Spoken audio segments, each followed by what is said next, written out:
Hello friends, good morning. Welcome to ask spoken English academy. मी आरती वाके एक नवीन video घेऊन तुमच्या समोर आलेला आहे. टेन्सेसची सिरीज चालू आहे. आता आपण बघणार आहे पुढचा tense, that is future continuous tense. Future म्हणजे भविष्यकाळ आणि कंटिन्युअस म्हणजे चालू. चालू भविष्यकाळ म्हणजे क्रिया भविष्यकाळामध्ये चालू असेल ते सांगण्यासाठी. चालू जेव्हा जेव्हा असतो तेव्हा आपण क्रियापदाचा आयएनजी म्हणजे क्रियापदाचं चौथं रूप घेत असतो. आणि ऑलरेडी जेव्हा सिंपल फ्युचर टेन्स शिकवत होतो तेव्हा सांगितलेलंच आहे तुम्हाला मी की जेव्हा जेव्हा फ्युचर हा शब्द तुम्हाला दिसणार आहे टेन्सेसमध्ये तेव्हा डोळे बंद करून ॲज अ हेल्पिंग वर्ब आपल्याला शल आणि विल हे दोन्ही यूज करायचे आहे. शल कधी यूज करायचे तेही ऑलरेडी सांगितलं आहे. आय आणि बी जर असेल तर आपल्याला शल यूज करायचा आहे. आणि त्या दोघांना सोडून जे काही तुमचे सब्जेक्ट्स असतील they may be singular, plural, living thing, non living thing, one word, many words, जे काही असेल तिथे आपल्याला काय करायचं आहे, विल हा शब्द यूज करायचा आहे. Now we are learning as continuous tense. We are not going to use only shall be. We have to use shall be and will be. Continuous tense मध्ये आपल्याला काय करायचं आहे, shall be आणि will be चा वापर करायचा आहे. To be ची भविष्यकाळी रूपाचा वापर आपण continuous tense मध्ये करतो. So the structure will be subject. Of course, the sentence starts with subject. कोण करतो हे सांगण्यासाठी subject यूज करावा लागणार आहे. सब्जेक्ट कोण आहे त्यानुसार शल बी किंवा विल बी हे आपल्याला हेल्पिंग वर्ब यूज करायचं आहे. आता सांगितलंय आय आणि वी असेल तर आपण शल यूज करणार आहे आणि बाकीचे जे काय असेल त्याच्यासमोर आपण यूज करायचं आहे विल बी. वर्बचा आयएनजी फॉर्म म्हणजेच वर्बचं प्रेझेंट पार्टिसिपल यूज करायचं आहे. क्रियापदाचं चौथं रूप आपल्याला यूज करायचं आहे. जे काही तुमचा क्रियापद आहे त्याला आयएनजी लावा. गो, गोईंग, रन, रनिंग, ईट, ईटिंग, टीच, टीचिंग, स्लीप, स्लीपिंग या अर्थाने. देन तुमचं जे काही सेंटेन्सची रिक्वायरमेंट आहे त्यानुसार ऑब्जेक्ट किंवा कॉम्प्लिमेंट यूज करायचा आहे. आणि ऑफकोर्स टाइम यूज करायचा आहे. भविष्य काळामधला टाइम. तुम्ही जेव्हा भविष्याबद्दल बोलत असता तर ते तुमचे प्लॅनिंग्स असतात आणि ते प्लॅनिंग तुम्ही टाइमनुसार ठरवत असता. त्यामुळे कधी ती गोष्ट तुम्ही करणार आहे ते सांगण्यासाठी तुम्हाला टाइम हे यूज करावंच लागणार आहे. ॲरो तुम्हाला पुढच्या दिशेचा दाखवलेला आहे म्हणजे भविष्य काळामध्ये टाइम तिथे येणार आहे.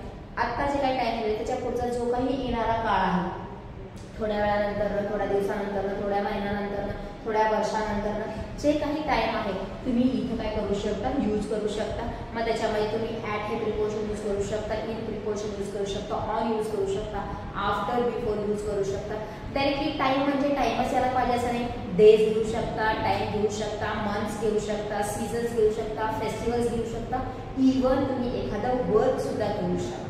जसं की आफ्टर कम्प्लिटिंग HSC 12वी संपल्यानंतर, 10वी संपल्यानंतर, परीक्षेनंतर, ऑपरेशन नंतर असे तुम्ही काय करू शकता तिथं टाइम अशा प्रकारचे घेऊ शकता ज्याच्यामध्ये तुमचे ऍक्शन सुद्धा असू शकतात. सो हे झालं तुमचं इंग्लिशमधलं स्ट्रक्चर.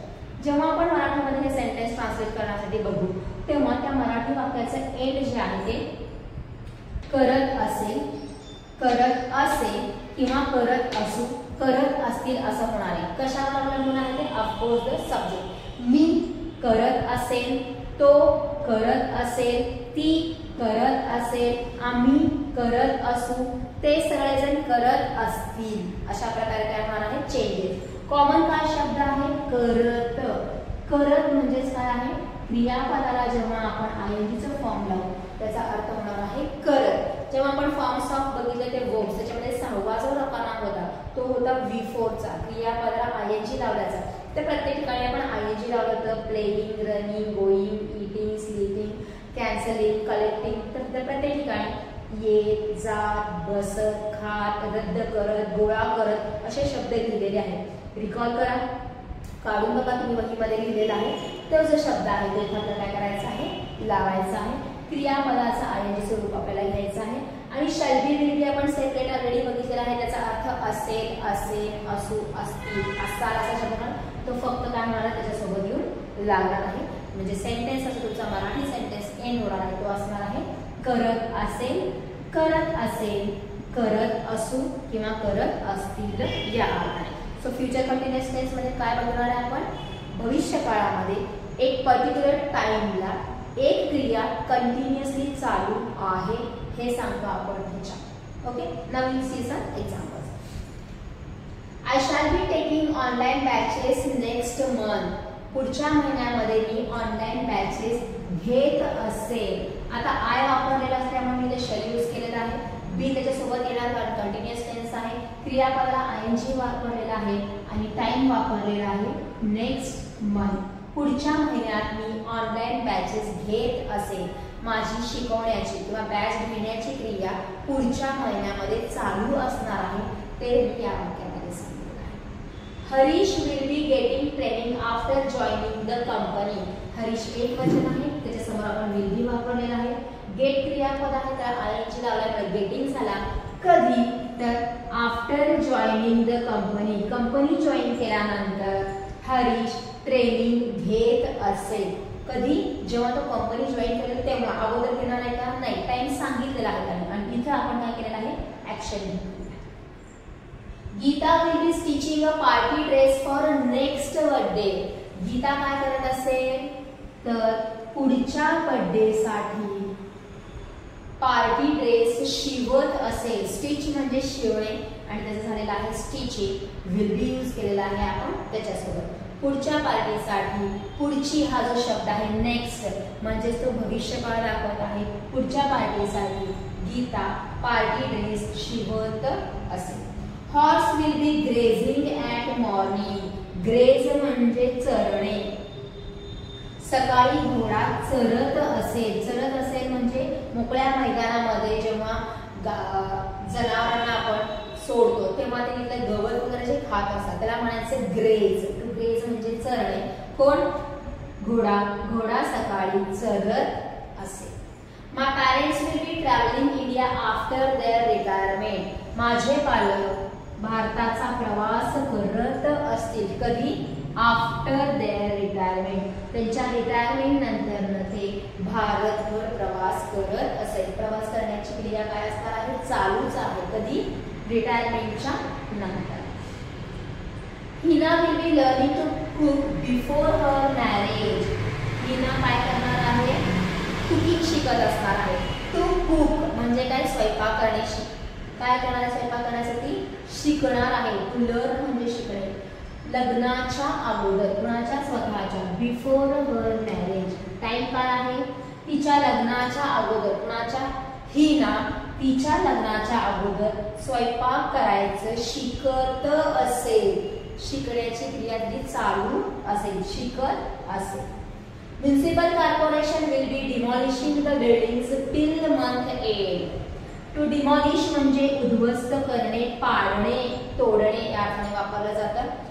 म्युनिसिपल कॉर्पोरेशन म्हणजे महानगरपालिका मंथ एंड पर्यंत, महिना अखेरपर्यंत बिल्डिंग्स किंवा इमारती उद्ध्वस्त करत असे जरा डेडलाईन दिलेली आहे आणि त्यावेळेला ती क्रिया करत असेल. डिमॉलिश करत असेल. Sulekha will be designing her own website before starting her business. Sulekha काय करत असेल? तर तिच्या स्वतःच्या वेबसाईटची डिझाईन करत असेल. कधी? तर तिचा बिझनेस सुरू करायच्या अगोदर. म्हणजे बिझनेस सुरू करायच्या अगोदर जेव्हा डेव्हलपमेंट ती करेल तिच्या वेबसाईटची, so the customer can come to know ती काय आहे वगैरे. So Sulekha will be designing. तिचं स्वतःचं वेबसाईट डिझाईन करत असेल. कधी? Before starting her business. Sulekha तिचं बिझनेस सुरू करायच्या अगोदर स्वतःचं वेबसाईट डिझाईन करत असेल. प्रत्येक ठिकाणी क्रिया चालू आहे. घेण्याची क्रिया चालू आहे. इथं सुद्धा घेण्याची क्रिया चालू आहे. शिवण्याची क्रिया चालू आहे. चरण्याची क्रिया चालू आहे. फिरण्याची क्रिया चालू आहे. शिकण्याची क्रिया चालू आहे. पाडण्याची क्रिया चालू आहे आणि डिझाईन करण्याची क्रिया चालू आहे. पण भविष्य काळामध्ये इथं प्रत्येक ठिकाणी आपण विल बी शॅल बी घेतलेला आहे.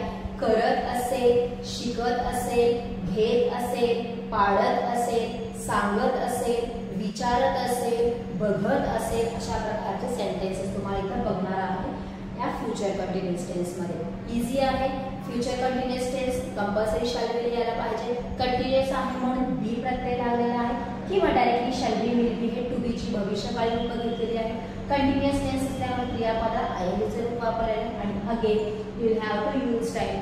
भविष्य काळामध्ये ती क्रिया कधी चालू असेल हे सांगण्यासाठी आपल्याला तिथं टाइम हे यूज करावं लागणार आहे. खूप इझी आहे. स्ट्रक्चर सुद्धा खूप इझी आहे. तुम्ही आता माझं एक्झाम्पल सुद्धा बघितले असतील. अशा प्रकारचे स्वतःचे सेंटेन्सेस करा.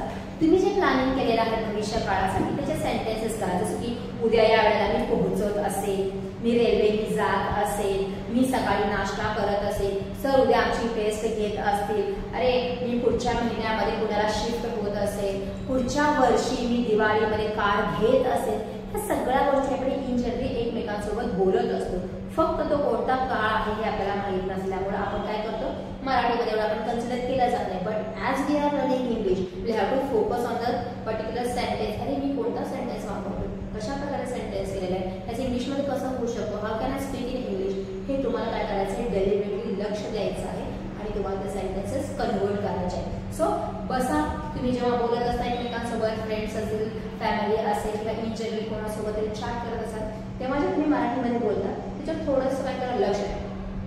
मी फ्युचर कंटिन्युअस टेन्सचा मोठा सेंटेन्स बोलतोय का किंवा लिहिलंय का किंवा वाचलंय का, मग हे कसं होऊ शकतं, याची तुम्ही काय करू शकता, प्रॅक्टिस करू शकता.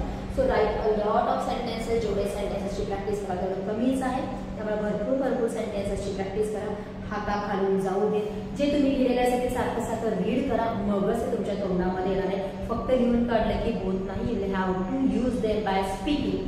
स्पीकिंगमध्ये यूज करण्यासाठी ते सारखं सारखं रीड करा आणि रीड करता करता बोलता बोलता त्यांचा वापर करायला तुम्ही काय करायचे आहे, सुरुवात करायची.